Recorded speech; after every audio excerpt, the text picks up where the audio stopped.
Congratulations, Tamim. You passed your driving test today in Bletchley Test Center. Well done, Thank man. you for everything. Thank you so much. Thank you to teach me properly. Thank you. Okay, Tamim, congratulations once again. And you passed your driving test today in Bletchley Test Center, Milton Keynes, with only 2 minor mistakes. You know, it's a very good performance. And Tamim, in your own language, could you please explain how was your experience overall, and what do you suggest to the other people? بله تشکر زیاد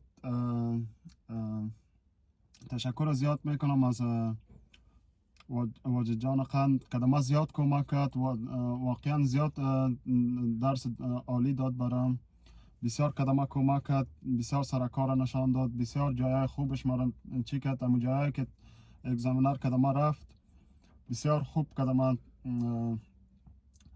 یعنی قسمت برای ما درس داد که جایی که باید میرفتم مرا نشان داد که اگزامینر رفتم بسیار خوش هستم ازش اگر میخواین که در یک دفعه پاس کنین باید که در واجد جان خان بیاین 100% شما پاس میکنین مطمئن هستم ما در بار اول پاس کردیم و اگر میخواین که کمرایش پاس کنین یک استاد بسیار عالی بسیار استاد خوب مهربان و قسمت براتان درس بده که شما ازش 100% راضی میباشین تشکر زیاد تشکر میکنم از واجد جان خان اینیا منم امروز ما پاس کردیم بسیار خوش هستم Good. واقعا تشکر زیاد واجد جان خان بسیار زیاد تشکر Well done, well done. I don't know what did you say, but you know, like it might be nice wording there. Okay, thank you so much. You're Thank welcome. you. You're welcome, Tamim. Thank you.